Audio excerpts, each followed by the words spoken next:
దేవుని వాక్యం చదువుదాం. యోహాను సువార్త 1వ అధ్యాయము 1వ వచనం. ఆది యందు వాక్యముండెను, వాక్యము దేవుని యొద్ద ఉండెను, వాక్యము దేవుడై ఉండెను. ఇప్పుడు 14వ వచనం. ఆ వాక్యము శరీరధారి అయి కృపాసత్య సంపూర్ణుడుగా మన మధ్య నివసించెను. తండ్రి వలన కలిగిన అద్వితీయ కుమారుని మహిమ వలె మనము ఆయన మహిమను కనుగొంటిమి. డిసెంబర్ నెల ప్రారంభం కాగానే క్రిస్మస్ వేడుకలు ప్రారంభమవుతాయి. ఈ మధ్య క్రైస్తవులు ఎక్కువగా వస్తువులు కొంటున్నారు. క్రిస్మస్ ట్రీ, నక్షత్రాలు, ఇక రకరకాలైనటువంటి ఈ వస్తువులు. ఏదేమైనా క్రిస్మస్ అనేది క్రీస్తు పుట్టుకకు సంబంధించిందనే సంగతి ప్రపంచమంతటా తెలుసు. ఎందుకంటే క్రీస్తు భూలోకంలో పుట్టాడు. కాకుంటే ఆయన ఎవరు అనేది చాలామందికి తెలియనటువంటి సత్యం. ఆ సత్యము ఈనాడు లోకానికి తెలియకుండా సాతానుడు మోసం చేస్తున్నాడు. యేసు ఎవరు? ఆయన దేవుడు అని మనం నమ్ముతున్నాం. కొన్ని మతాల వారు ప్రవక్త అని, ఇంకా కొన్ని మతాల వారు ఆయన కూడా దేవుళ్ళలో ఒక దేవుడని. కానీ లేఖనం సెలవిస్తున్నది ఈ భూమి ఆకాశాలను సృష్టించినటువంటి వాడే యేసు. ఈయన ఆది కాలం నుండి మనుషులతో మాట్లాడుతూ వచ్చాడు. ఎబ్రీ పత్రికలో పౌలు అంటాడు, పూర్వమందు నానా విధాలుగా మాట్లాడిన దేవుడు. అంటే అనేక రకాలుగా దేవుడు మాట్లాడాడు. దేవుడు ఇలా ఉంటాడు, ఆయన ప్రేమ గలవాడు, ఆయన సత్యవంతుడు, ఆయన మంచివాడు, ఆయన అందరినీ ప్రేమిస్తూ ఉన్నాడు. ఇవన్నీ కూడా పూర్వకాలం నుండి చెప్పబడినవి. కానీ దేవుని ప్రేమ ఎలా ఉంటుందో, దేవుడు ఎలాంటి సత్యవంతుడో, ఆయన ఎలాంటి గుణగణాలు కలిగిన వాడో ఎవరికీ తెలియదు. దానికి ఒక కారణం, మనుషులు వింటున్నారు కానీ అది ఎలా ఉంటుందో అనుభవించడానికి దాన్ని చూపించేవాడు భూలోకంలో ఎవరు లేరు. ఈ రోజున మీడియా వచ్చిన తర్వాత బాంధవ్యాలు తెగిపోతూ ఉన్నాయి, సంబంధాలు తెగిపోతూ ఉన్నాయి. దానికి కారణం ఏంటంటే మనుషులు వారి గురించి చెప్పుకోవడం ఎక్కువైంది. ఎవడైనా తన గురించి మంచిగా చెప్పుకుంటాడు. వినేవారు అందరూ అతను మంచివాడు, లేకపోతే ఫలానా వ్యక్తి మంచివాడు, మా నాన్న నన్ను ప్రేమిస్తూ ఉన్నాడు, మా అమ్మ నన్ను ప్రేమిస్తుంది, ఫలానా వ్యక్తి నన్ను ప్రేమిస్తూ ఉన్నాడు అని వినటం ద్వారా మనుషుడు వాటితో సంతృప్తి చెందుతున్నాడు. కానీ నిజమైనటువంటి ఆనందాన్ని, సంతోషాన్ని పొందుకోలేకపోతున్నాడు. దానికి కారణం, ప్రతిసారి మాటలు వింటున్నాడు కానీ ఆ ప్రేమ ఎలా ఉంటుంది, ఆ అనురాగం ఎలా ఉంటుంది, ఆ చూపించేటువంటి వారు భూమి మీద కొదువైపోయారు. ఒకప్పుడు ఒక వివాహం జరిగిందంటే బంధువులందరూ వారం రోజుల ముందు వచ్చేవాళ్ళు. ఎవరు కూలోళ్ళని పెట్టుకునేవాళ్ళు కాదు. కారం దగ్గర నుండి కూరల్లో వేసేటువంటి ప్రతి వస్తువు కూడా వాళ్ళే వచ్చి ఎండబెట్టి, దంచి, మసాలాలు తయారు చేసి, పచ్చళ్ళు తయారు చేసి, కూరగాయలు కోసి, వంట చేసి అందరికీ వడ్డించేవాళ్ళు. ఎందుకంటే ఆ మాటలు ఆ విధంగా పనిచేస్తున్నప్పుడే ఒకరిని గురించి ఒకరు తెలుస్తుంది. ఆప్యాయత, అనురాగం. పురుషులు వెళ్ళి బయటికి వెళ్ళి ఏదైనా వస్తువులు తీసుకొస్తే స్త్రీలు కూర్చొని కూరగాయలు కోస్తూ మాట్లాడుకునేవాళ్ళు. వారం రోజులు అయిపోయేసరికి వీళ్ళలో బాంధవ్యాలు పెరిగిపోతాయి. చిన్న గొడవలు జరిగినా ఒకరంటే ఒకరికి ప్రేమ, అనురాగం, ఒకరినొకరు అర్థం చేసుకోవటం పరిస్థితి ఉంది. ఈరోజున అలాది లేదు. వివాహం అంటే క్యాటరింగ్ ఇచ్చేస్తాం, వాళ్ళు వస్తారు, ఇలా కుర్చీలో కూర్చుంటారు, పెళ్లి చూస్తారు, అక్కడ తింటారు, అటు వెళ్తారు, ఏదో పక్కనున్న వాడికి ఏదో పలకరిస్తారు, అయిపోయింది. ఎప్పుడో చూశానయ్యా నిన్ను అంటారు, చూస్తారు, వెళ్ళిపోతారు. నీ గురించి చాలా మంచి విషయాలు విన్నామంటారు, కానీ ఎంత మంచోడు ఎవరికి తెలియదు. మీ ఆయన ఎంత మంచోడమ్మా అందనుకో, పక్క ఆయన ఆమె ఏమంటుంది తెలుసా, అలా భార్య మీకేం తెలిసిలేండి లోపల అనుకుంటుంది. ఎందుకంటే ఆయన గురించి విన్నారు కానీ ఆయన అనుభవిస్తున్న దాన్ని నేను ఆయన ఎలాంటి వాడో, ఆయన ప్రేమ ఎలాంటిదో నాకు తెలుసు, ఆయన కోపం ఎలాంటిదో నాకు తెలుసు. మీరు అనుకున్నంత మంచివాడేమి కాదు. ఒకవేళ ఎవరైనా చెడ్డవారంటే భార్య చెప్పిద్ది, నా భర్త చాలా మంచివాడు. ఏదో చెడు విన్నారు నా భర్త గురించి మీరు. నా భర్త యొక్క యథార్థత ఏంటో నాకు తెలుసు. ఈమె ఎందుకు ఆ మంచి చెప్పగలుగుతుంది? ఆమె అనుభవిస్తుంది. ఈ రోజున లోకములో లోపించింది ఏంటంటే, మనకు ఆ ప్రేమను, అనురాగాన్ని, ఆప్యాయతను, దైవిక లక్షణాలను మన కళ్ళ ముందు చూపించేవారు కొదువయ్యారు. తండ్రి అలాగే ఉన్నాడు, పొరుగువారు అలాగే ఉన్నారు, లోకమంతా అలాగే ఉంది. దేవుడు మంచివాడని అందరికీ తెలుసు, ప్రేమ గలవాడని తెలుసు. ఎందుకంటే వారు విన్నారు, కానీ దాన్ని అనుభవించాల. అందుకే పూర్వకాలం దేవుడు ప్రవక్తల ద్వారా మాట్లాడాడు. ప్రవక్తలు దేవుని గురించి చెప్పారు, కానీ దేవుడు ఎలా ఉంటాడో చూపించలేకపోయారు. అది మీడియా. దేవుడు ప్రవక్త అనే మీడియా ద్వారా మాట్లాడాడు, ఒక వర్తమానికుడు ద్వారా మాట్లాడాడు. ఈ వర్తమానికుడు దేవుడు ప్రేమామయుడు అని చెప్పాడే కానీ ఆ ప్రేమను చూపించలేకపోయాడు. మోషే దేవుడు ప్రేమ గలవాడు అని చెప్పాడే కానీ ఆ ప్రేమను చూపించలేకపోయాడు. కోపాన్ని, తనలో ఉన్నటువంటి ఆ బాధను ఎప్పుడు ఎక్స్ప్రెస్ చేస్తూ రుసరుసలాడుతూ ఉండేవాడు మోషే. కారణం, అతడు మానవుడు. మానవుల ద్వారా దేవుడు మాట్లాడాడు, కానీ దేవుడు ఎలా ఉంటాడు తెలియదు. కాబట్టి దైవ గ్రంథం సెలవిస్తున్నది, ఆ వాక్యము, ఏ వాక్యము? ఈ విశ్వాన్ని సృష్టించిన వాక్యము, ఆది నుండి మనుషులతో మాట్లాడిన వాక్యము ఇప్పుడు శరీరాన్ని ధరించుకుంది. ఎందుకంటే ఆది యందు దేవుడు ఏం చెప్పాడో అది తన జీవితంలో చూపించడానికి వచ్చాడు. ఆయనే ప్రభువైన యేసుక్రీస్తు. హల్లెలూయా. అందుకే యోహాను మరి ఒక చోట ఒక మాట అన్నాడు. లేఖనం చూడండి, యోహాను రాసిన మొదటి పత్రిక, మొదటి అధ్యాయము, మొదటి వచనము నుండి, జీవవాక్యమును గూర్చినది. ఈ వాక్యము కేవలం వాక్యము కాదు, జీవము కలిగిన వాక్యము. ఆ వాక్కులో జీవమున్నది.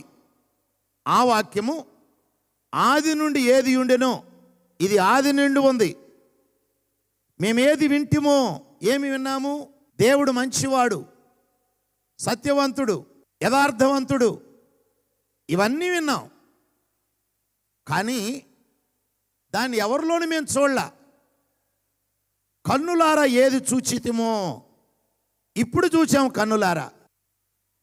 అలా చూపించిన వాడు ఎవరున్నారు? ఎవరు లేరు. ఏది నిదానించి కనుగొంటిమో, మేము ఏది విన్నామో అది ఈయనలో ఉన్నదా? ఈయన ప్రేమ గలవాడేనా? సత్యవంతుడేనా? దీనత్వం కలిగిన వాడేనా? సాత్వికుడేనా? ఎలాంటి వ్యక్తి అనేది మేము కన్నులారా చూచి కనుగొన్నాం, నిదానించి కనుగొన్నాం. మా చేతులు దేనిని తాకినో.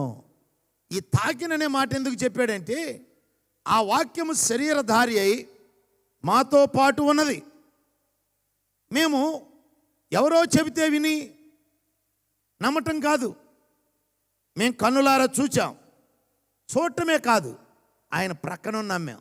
ఇప్పుడు మీరు నన్ను చూస్తున్నారు, మీరు నా పక్కన లేరు. నా బిడ్డలు నా ప్రక్కన ఉంటారు, నా స్నేహితులు కొన్నిసార్లు నా పక్కన కూర్చుంటారు. నా ప్రవర్తన గమనిస్తారు, నా మాటలు గమనిస్తారు. ఎందుకంటే వారు నాకు దగ్గరలో ఉన్నారు. భక్తుడు అంటున్నాడు, మేము దేన్ని తాకామో, తాకటం వల్ల ఏం జరిగింది? ఇది సన్నిహితత్వం. మేము సన్నిహితంగా ఉండి ఈయన ఎలాంటి వాడో మేము చూచాము.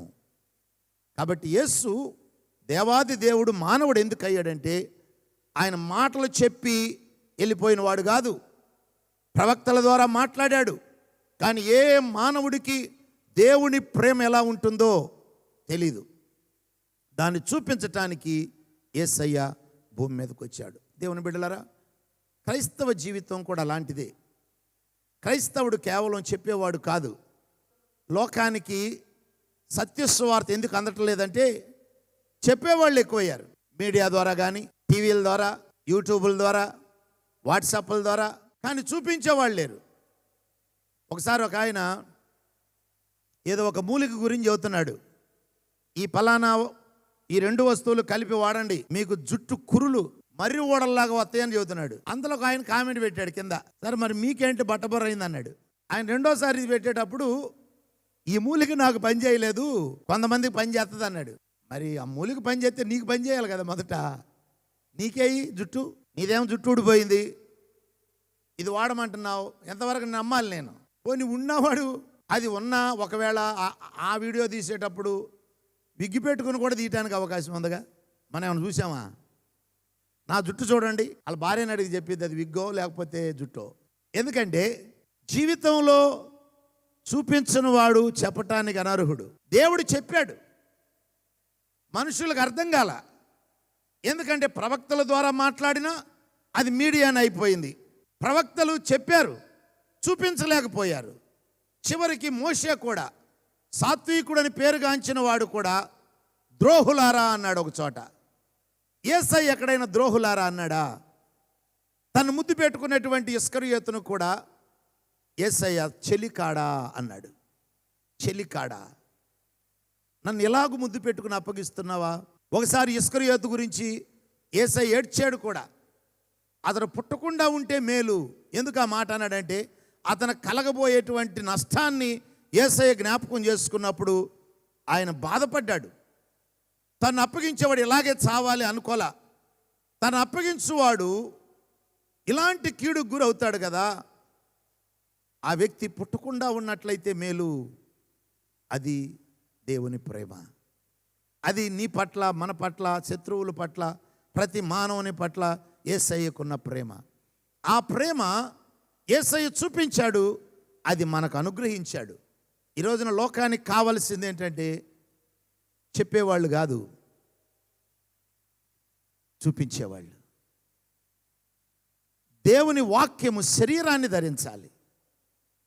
మనం ఏమి చెబుతున్నామో అది శరీరాన్ని ధరించాలి. అది ఈ వ్యక్తిలో నేను చూడగలుగుతున్నాను అని చెప్పాలి. యేసయ్య లోకానికి, ఈ విశ్వానికి చూపించిన ఒక సుగుణాన్ని ఈ ఉదయకాలం మీతో చెప్పాలని నేను ఆశపడుతూ ఉన్నాను. ఫిలిప్పీలకు రాసిన పత్రిక. ఈ సుగుణము దైవికమైనది. దీన్ని పాటించే వారందరూ ధన్యులవుతారు. ఆ సుగుణము యేసయ్య తన గురించి చెప్పాడు, తన జీవితంలో చూపించాడు. మత్తయి సువార్త చూడండి ఒకసారి. ముందు మత్తయి సువార్త చదువుదాం. మత్తయి సువార్త 11వ అధ్యాయము 29వ వచనం. నేను సాత్వికుడను, దీన మనస్సు గలవాడను గనుక మీ మీద నా కాడి ఎత్తుకుని నా యొద్ద నేర్చుకొనుడి, అప్పుడు మీ ప్రాణములకు విశ్రాంతి దొరుకును. ఈనాడు లోకంలో దీనత్వం కలిగిన వారు ఎవ్వరూ లేరు. అసలైన దీనుడు ఈ విశ్వానికి, కేవలం మానవులకే కాదు, ఈ విశ్వానికి అంటే దేవదూతలకు కూడా దీనత్వాన్ని చూపించినటువంటి ఏకైక వ్యక్తి మన ప్రభు అయిన యేసుక్రీస్తు. దేవదూతలు గర్వాంధులై అపవాదిని వెంబడించి పడిపోయారు. ఆ గర్వాంధుడు హవ్వను మోసం చేసి దేవుణ్ణి ధిక్కరించేటట్టుగా, తన భర్తను ధిక్కరించేటట్టుగా చేశాడు. ఆ వ్యక్తి తన భార్య మాట విని దేవుణ్ణి ధిక్కరించి ఆదాము కూడా గర్వాంధుడయ్యాడు, తిరుగుబాటు చేశాడు, అవిధేయుడయ్యాడు. అక్కడ నుండి మానవ జాతి అంతా కూడా అవిధేయులుగానే బ్రతుకుతూ ఉన్నప్పుడు అబ్రహామును దేవుడు ఏర్పరచుకున్నాడు. ఆ వ్యక్తి ఆయా సందర్భాల్లో అవిధేయుడైన విధేయత హృదయంతో జీవించాడు గనుక ఆయన గర్భంలో నుండి కొంతమంది విధేయులు భూమి మీదకి వచ్చారు. ఇక అసలైన విధేయుడు ఎవరంటే మన ప్రభువైన యేసు. ఆయన ఏమంటాడు? నేను సాత్వికుడను, దీన మనస్సు గలవాడను. మీ ప్రాణాలకు ఎందుకు నెమ్మది లేదు? ఈరోజున మానవులకు ఎందుకు శాంతి లేదు? ఎందుకు సమాధానం లేదు? ప్రతి మనుషుడు గర్వాంధుడుగానే బ్రతుకుతున్నాడు. ప్రతి మనిషి తన పైన ఉన్న అధికారిని ఎదురిస్తూనే ఉన్నారు. బిడ్డలు తల్లిదండ్రులను ఎదురిస్తున్నారు, భార్య భర్తను ఎదురిస్తుంది, పురుషుడు తన యజమానిని ఎదిరిస్తాడు, పక్కవారిని ఎదిరిస్తారు, గర్వంగా మాట్లాడతారు. అంటే అసలు దీనత్వం అనేది లేదు. గర్వం అనేది సాతానుడిది, దీనత్వం అనేది దేవుని సుగుణం.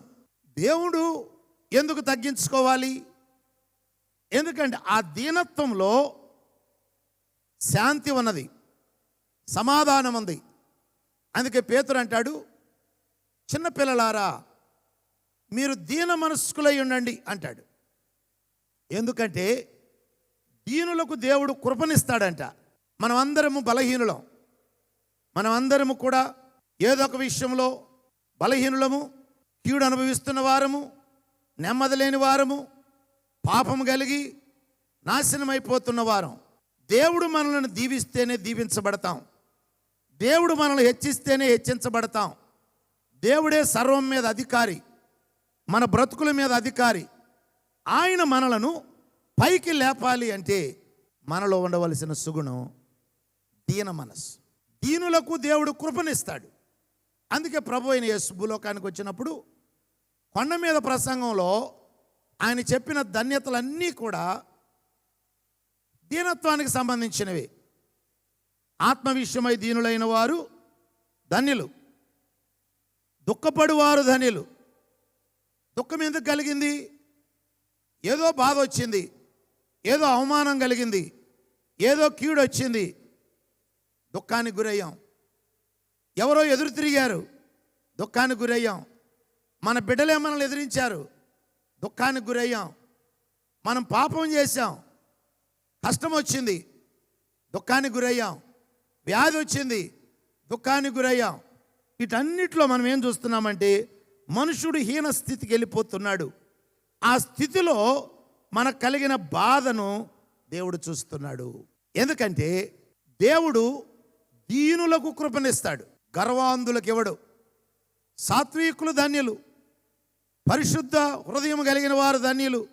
ఇవన్నీ దేనికి సంబంధించినవి అంటే తగ్గింపుకు సంబంధించినవి. ఈ తగ్గింపు దేవుడు కోరుకుంటున్నాడు. కారణం, దేవుడు అధికారి అయ్యుండి ఈ తగ్గింపు కలిగిన వ్యక్తుల ద్వారా తన అధికారాన్ని భూమి మీద కనపరిచి తన నామాన్ని మహింపరుచుకోవాలి, తన మహిమను భూలోకానికి కనపరచాలి. కాబట్టి యేసయ్య భూలోకానికి దేవుని మహిమను ఎలా కనపరిచాడంటే తన్ను తాను తగ్గించుకున్నాడు, శరీరధారి అయి భూమి మీద తండ్రి చెప్పినట్టుగా దీనుడుగా బ్రతికాడు.